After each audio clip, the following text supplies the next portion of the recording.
조금 전에 잠깐 언급이 있었지만 검찰이 이재명 대표에게 소환 통보를 했습니다. 이재명 대표 강하게 반발하고 있죠. 관련된 목소리 좀 듣고 오겠습니다. 민생은 안중에도 없는 검찰 독재 정권의 실체입니다. 윤 정권의 망나니 칼춤을 좌시하지 않겠습니다. 파렴치한 야당 파괴 조작 수사의 최전선에서 당당히 맞서고 싸워 이기겠습니다. 여러 가지 말씀을 하시는 것 같은데 수사를 받는 정치인이 과도하고 과장된 발언을 하는 것은 자주 있는 일 아닙니까? 그런데 다른 일반적인 많은 국민들처럼 이 나라 사법 시스템 안에서 대응하시면 될 문제고 그래야만 하는 것이 이 나라 법이라고 생각합니다. 김영남 의원님. 검찰이 이재명 대표를 대장동 관련 의혹이 아니고 성남FC 후원금 관련해서 이제 소환 통보를 했어요. 이에 대해서 민주당이 이런 얘기를 하더라고요. 대장동 관련해서 뚜렷한 증거가 없으니까 성남FC로 덫을 놓으려 하는 거 아니냐 이런 얘기를 하는데 그거 어떻게 보세요? 그건 좀 동의하기가 어려운데요. 일단 대장동 사건은 서울중앙지검에서 수사를 하고 있고요. 네. 이 성남FC 후원금 관련된 사건은 성남지청에서 수사를 하고 있습니다. 그러니까 수사를 하는 검찰청이 틀려요. 그러니까 각자의 수사 일정에 따라서 하는 것이고 아무래도 대장동 사건보다는 성남FC 사건이 보다 좀 구조가 간단합니다. 그러니까 수사 진행 속도가 좀 더 빠를 수 있는 것이죠. 왜냐하면 이게 대가 관계가 너무 명확해 보여요. 지금 리스트가 나오고 있습니다만 네이버, 두산, 차병원 저게 다 성남시 안에 당시 네이버 같은 경우에 본사 건물을 지으려고 하고 있었고요. 네. 두산도 병원 부지를 용도 변경, 그것도 중심 상업지역으로 용도 변경하면서 그야말로 땅값의 상승으로 인한 시세 차익만 해도 수천억을 얻을 수 있는 상황이 됐고 이미 얻었지만 차병원도 또 성남시 분당에 병원을 갖고 있고 그러니까 성남과 관련해서 본사 건물의 인허가를 받아야 되는 사람 거기서 땅의 용도 변경을 통해서 어마어마한 시세 차익을 얻을 수 있는 기업 그리고 거기서 영업을 하는 또 다른 기업 업무 관련성이 너무 뚜렷해요. 이 네. 사건과 관련해서는. 그래서 이 성남FC 관련된 수사가 대장동 사건보다 훨씬 진행이 빠를 수밖에 없습니다. 그러다 보니까 수사의 종착역인 당시 이재명 성남시장에 대한 수사 빨리 올 수밖에 없는 것이죠. 소환이 보다 수월할 수밖에 없습니다. 근데 이재명 대표가 본인의 검찰 소환과 관련해서 민생을 내팽개쳤다라는 발언을 했는데 이재명 대표 이꼴 민생인가요? 저는 어떻게 이런 논리가 성립하는지 모르겠어요. 지금 혐의가 있으니까 부르는 거고 이거는 누가 봐도 이상해요.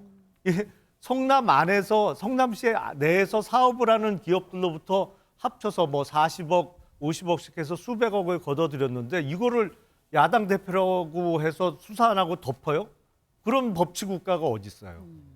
신 의원님, 어쨌든 이 성남FC는 이전에 무혐의 종결 처리된 사안입니다. 그런데 수사가 다시 이루어졌고 소환 통보까지 갔어요. 그렇기 때문에 민주당에서는 정치 보복이다, 정적 제거다 이런 얘기가 좀 나오는 상황인데. 글쎄요, 지금 검찰의 이 앞장을 선 정치 탄압, 정치 보복이다라고 지금 설명을 민주당도 그렇고 이재명 대표도 하고 있다는 것은 이건 이제 소환에 응하지 않겠다는 얘기를 지금 일단 앞서서 그걸 전제로 깔고 얘기하는 거죠.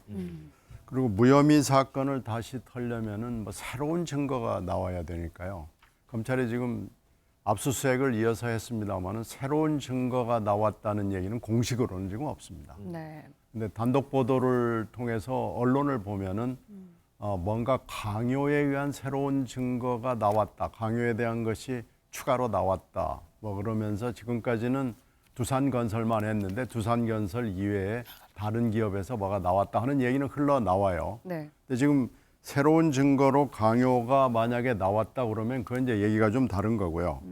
지금 이재명 대표가 하는 얘기 중에는 다른 지자체장, 가령 예를 들어 경남FC를 지금 대표적으로 들고 있는데 경남FC도 사안의 본질은 똑같지 않느냐. 성남FC하고 똑같지 않느냐 이 얘기를 하고 있고 특히 또 얘기하는 건 윤석열 대통령 측에 관련된 사람들은 왜 아무 수사도 하지 않고 이렇게 하는 것이 무슨 이게 공정이고 상식이냐라고 지금 얘기를 하는 거거든요.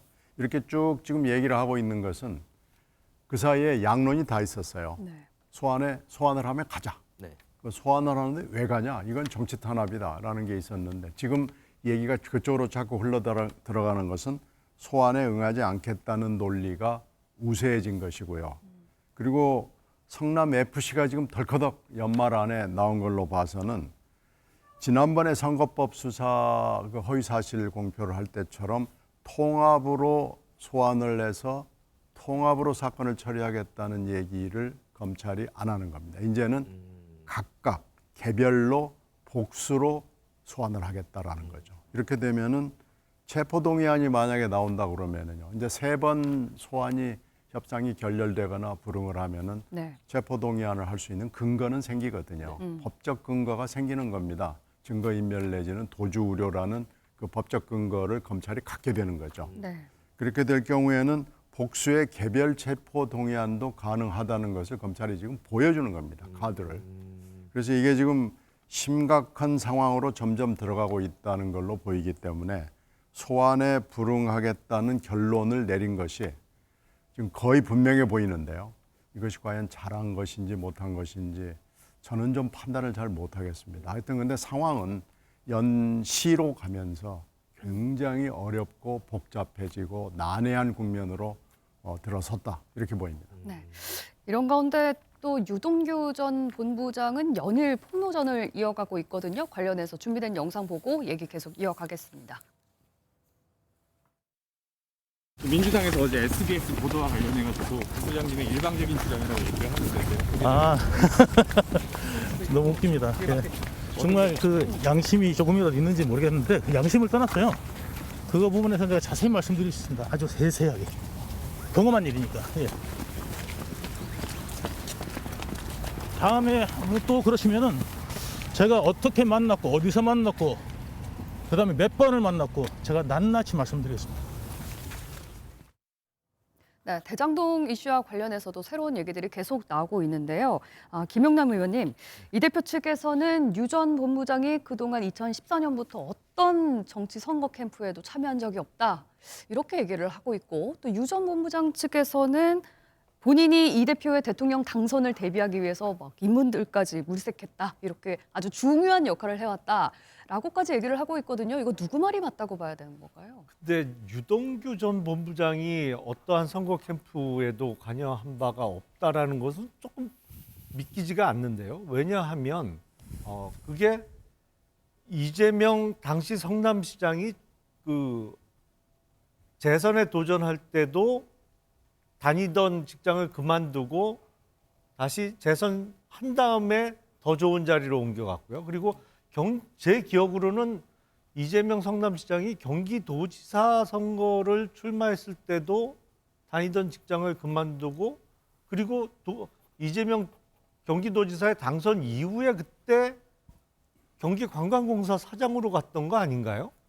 근데 전혀 캠프에 몸담은 적이 없다? 그거는 지금까지 알고 있던 사실하고는 전혀 다른 것 같습니다. 제 기억이 정확하다면. 뭐 이재명 대표 측의 말이 좀 맞지 않다라고 예, 보시는 예. 건가요? 그리고 지금 보면 유동규 전 본부장과 윤건영 의원과의 관계도 이야기가 나오고 있잖아요. 네네. 뭐 이재명 대표 측과 연결해 준 사람이 유동규 전 본부장이다. 뭐 이런 이야기도 나오고 있기 때문에 그동안 세간에서 알고 있었던 거하고는 전혀 다른 이야기를 이재명 대표 측이 하기 시작한 거 아닌가 싶고 유동규 전 본부장의 저런 태도로 봐서 앞으로 재밌는 얘기가 더 많이 나올 것 같은데요. 재밌는 얘기가 더 많이 나오겠다. 지금 구체적인 국회의원 이름까지 말씀하신 것처럼 나왔습니다. 윤건영 의원, 친문 핵심으로 또 알려지지 않습니까? 그런데 윤건영 의원을 유 전 본부장이 자신의 소개로 이재명 대표와 연결을 해줬다. 이런 진술까지 한 걸로 알려져 있거든요. 이 근거가 글쎄요, 있다고 그, 보시는지. 그 얘기를 지금 보도에 나와가지고 그 얘기를 저도 듣고 네. 사실은 좀 깜짝 놀랐어요. 왜 그러냐면요. 2017년 대선 때 보면은 탄핵 국면이었 있잖아요. 네. 그런데 그 당시에 이재명 후보였죠. 네. 이재명 후보가 본인이 후보가 될 수 있을 거라고 생각을 해가지고요. 문재인 후보를 엄청 공격을 했습니다. 심지어는 마타도어 흑색 선전을 했기 때문에 네. 2017년 대선과 2018년 지방선거에서는 또 친문파를 대표하는 전해철 의원하고 경기지사 선거에서 붙었어요. 그러니까 17년, 18년을 거치면서 이재명 후보와 문재인 후보 내지는 문재인 쪽에 가까운 분들하고는 불구대천의 원수가 돼 있었습니다. 근데 이제 그게 세월이 지나가지고 2022년 대선 국면으로 들어왔잖아요. 그러니까 그게 2020년, 21년을 거치면서는 문재인 대통령 쪽에 섰던 사람들이 또 이재명 후보 쪽으로 많이 건너갔어요. 그 그래서 대표적인 인물 중에 한 명이 윤건영 의원이라고 윤건영 보시면 의원은 건너가지 않은 걸로 돼 있었지만 편을 드는 얘기를 많이 했습니다. 그래서 제가 그때 이낙연 캠프, 경선 캠프 쪽에 있으면서 그 당시 윤건영 의원이 이제 됐거든요. 네. 20년 4월에 구로에 나와가지고 당선이 됐으니까 그 즈음이에요.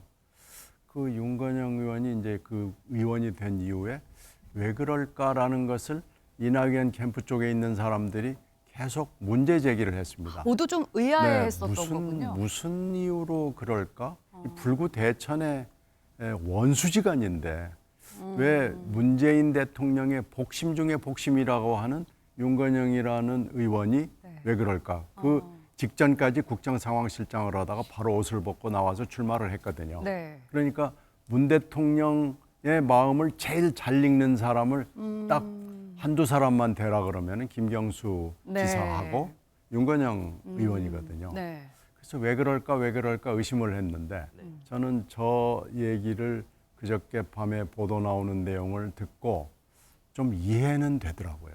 진실인지 아닌지는 물론 더, 추측이시니까요. 더 이제 알아봐야 되겠지만 네. 윤건영 의원과 만약에 유동규라는 사람이 2000년대, 2010년대 초반부터 뭔가 인간관계가 있었다는 것이 맞다면 2020년을 전후해서 있었던 일들이 좀 이해가 설명이 된다. 될 수도 있겠다라고 생각이 됩니다. 그러니까 진실을 확인해야 되겠죠. 네, 그러면 네. 이제 신 의원님이 지금까지 계속 갖고 있었던 그 의문이 유동규 전 본부장의 답변으로 어느 정도 짜맞추기가 돼서 그런가 보다 하고 결론 정도는 내릴 수 있다. 하여튼 그 당시에도 왜 이럴까? 청와대 안에 그 당시 청와대 안에 있었던 사람들이나 청와대에 가까웠던 분들이 이재명 후보한테 굉장히 우호적이고 호의적인 몸짓이나 멘트들이 흘러나왔어요. 그걸 이해가 잘 안 되고 그것은 아마 이해찬 전 대표 때문이겠지라고 생각을 했는데 유동규라는 인물이 작동을 하고 있었을 가능성도 있겠다라는 생각이 드는 거예요. 물론 윤건영 의원 측에서는 뭐 이재명 대표를 만난 적은 있지만 이게 유 전 본부장을 통해서 만난 건 아니다라고 부인을 하긴 했습니다. 그러면 이제 유동규 씨가 뭘 이제 증거를 내놓겠죠. 또 증거를 내놓고 아마 결정적인 자기 신뢰를 증거 중에 하나는 네. 이재명 캠프를 위해서 이재명 캠프라는 건 2010년부터 계속 있었으니까요. 10년, 12년, 14년, 17년, 18년 계속 있었기 때문에 거기에서 이제 무슨 역할을 했는지 나올 거고 또 하나 결정적인 것은 유동규 씨가 자기가 국방장관하고 법무장관 후보자들을 면접을 했다는 거 아니에요? 뭐 그런 보도가 나왔죠. 네, 그러니까 이제 그게 만약에 진실이라고 그러면 유동규 씨의 말의 진실성이 높아지는 거죠. 차 교수님 이렇게 소위 얘기해서 이제 검찰의 칼이 계속해서 이재명 대표를 향하는데 네. 지금 이재명 대표 보면은 민생 행보를 상당히 강화하는 맞습니다. 상황이거든요. 예. 여기 또 어떤 전략이 좀 있을까요? 그렇죠. 뭐 지금 현재 그러니까 그 자신에게 주어지고 있는 여러 가지 검찰의 혐의 자체가 상당히 조작된 것이고 정치 보복에 의한 의도다. 그렇기 때문에 나는 거기에 응할 생각은 없고 나는 오히려 민생 행보를 해서 차별화된 전략으로 여기에 맞서겠다는 의지를 지금 보여주고 있는 것이 아닐까라는 생각이 듭니다. 사실 이재명 대표의 지금 그러니까 반응만 보더라도 사실 뭐 앞서도 뭐 여러분들 말씀하셨지만 지금 검찰의 그 수사 의도 자체에 대해서 상당하게 지금 그 이 분노를 감추고지 못하고 있는 상황인 것 같아요. 성남 FC 같은 경우만 하더라도 검찰이 무혐의 처분을 했고 당시 이걸 송치를 받았던 검찰에서도 문제 제기를 하지 않았다. 물론 뭐 국민의힘에서는 당시 친정권 검사들이 그걸 갖다가 그렇게 했다고 이야기는 합니다만 어쨌든 그 이재명 대표 입장에서는 왜 정권이 바뀌었다고 해서 이 지금 무혐의가 결정났던 것이 다시 혐의가 있다고 해서 나보고 소환장을 보내느냐 이런 부분들도 있는 것 같고요. 또 하나는 지금 이재명 대표 입장에서는 이건 이재명의 위기가 아니라 이거는 민주당의 위기라고 강하게 이야기하고 있는 것 같아요. 그래서 어제 춘천에서 한 이야기도 보면 지금 민주당에 대한 수사가 나한테 대한 수사뿐만 있는 것이 아니라 세계 피격 공무원 사건, 월성 원전 사건 이런 부분들은 전 정권에 대한 걸 총체적으로 지금 딱 겨냥을 하고 있기 때문에 이건 민주당의 위기이기 때문에 이거는 우리가 단일 대우로 맞서야 된다는 이야기를 하고 싶었던 거겠죠. 또 하나는 지금 일종의 내로남불의 논리를 이야기하고 있잖아요. 대통령 가족 이야기를 했는데 뭐 딱 까놓고 이야기해서는 톡 까놓고 이야기해서는 결국 김건희 여사를 지금 겨냥한 이야기 아니겠습니까? 도이치모터스 주가 조작 사건과 관련된 공판에서 지금 여러 가지 뭐 이 지금 이 의미 있는 증언들이 흘러나오고 있잖아요. 그런 부분들을 본다고 한다면 왜 나를 먼저 소환하지 말고 그럼 김건희 여사부터 먼저 소환하라. 그 이야기를 하고 싶은 거죠. 그렇기 때문에 저는 앞으로 지금 이재명 대표가 검찰의 소환에 뭐 저는 거의 뭐 불응하지 않을까라는 생각이 드는데 문제는 이거예요. 두 가지의 위기가 있는데요. 첫 번째는 아까 유동규 씨 이야기했잖아요. 사실 작년에 유동규 씨가 대장동 사건과 관련해서 구속됐을 때 당시 이재명 후보가 뭐라고 이야기를 했냐면 한전 직원이 뇌물 먹고 들어간다면 대통령이 사퇴하느냐고 그런 이야기를 했거든요. 그러니까 이 지금 자신과 유동규 씨의 관계를 아예 엄청 먼 것처럼 이야기했잖아요. 네. 그런데 만약에 유동규 씨가 이야기한 것처럼 유동규 씨가 윤건영 의원을 소개해 줄 정도고 또 뭐 법무장관, 국방장관 후보를 면담했다고 한다면 두 사람의 관계는 그렇게 멀지 않다. 네. 그것을 서로를 그 말에 대한 신뢰가 무너지잖아요. 그런 부분도 있고 또 하나는 지금 소환을 일단 처음에는 거부할 수 있지만 지금 또 앞으로 여러 가지 지금 혐의들이 있잖아요. 예를 들면 지금 뭐 변호사비 대납이라든지 백현동 개발이라든지 네. 대장동 개발 계속적으로 줄소환장이 날아올 때마다 가면 전부 다 그러면 불소환하고 여기 대해서 그러면 만약에 체포영장이 돼서 체포 동의안이 넘어왔을 때 가면 이 국회를 열어서 부결을 할 것이냐. 여기에 대한 정치적 부담이 커질 수밖에 없기 때문에 네. 저는 이재명 대표가 민생 행보를 하고 차별하는 행보를 하지만 정치적 고민은 상대적으로 좀 깊어지지 않을까 하는 생각도 듭니다. 자, 이렇게 검찰 소환 통보를 받은 이재명 대표 과연 소환에 응할 것이냐 아닐 것이냐 지금 여기 스튜디오도 의견이 분분한데 당 내에는 또 어떤 얘기가 나오고 있을까요? 목소리 좀 듣고 오겠습니다. 28일 그 소환에는 응할 생각이 별로 없다로 저는 지금 받아들여지는 것 같습니다. 28일에는 이미 저희가 지방 일정으로 해서 광주 전남 민생 현장 투어를 돌기로 공지를 한 상황이기 때문에 예. 쉽지가 않을 것 같습니다. 예. 그래서 3년여간 수사를 해서 2021년 9월에 경찰이 무혐의 송치를 했는데 다시 이거를 재수사하라라고 해가지고 최근에 이제 수사해가지고 이렇게 진술이 바뀌어서 또 수사를 하고 있는 겁니다. 그래서 이런 것들을 봤을 때 피할 이유가 없다라고 하면서 오히려 당당하게 임할 거라고 보이는데요.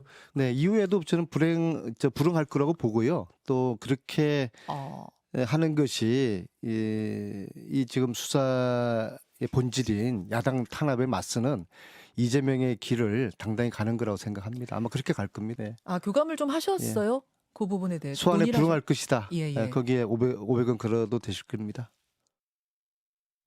우리 최소영 의원 예상 한번 들어볼까요? 당당하게 임할 것이다. 아니면 소환 불응에 500원을 걸어도 될 것이다.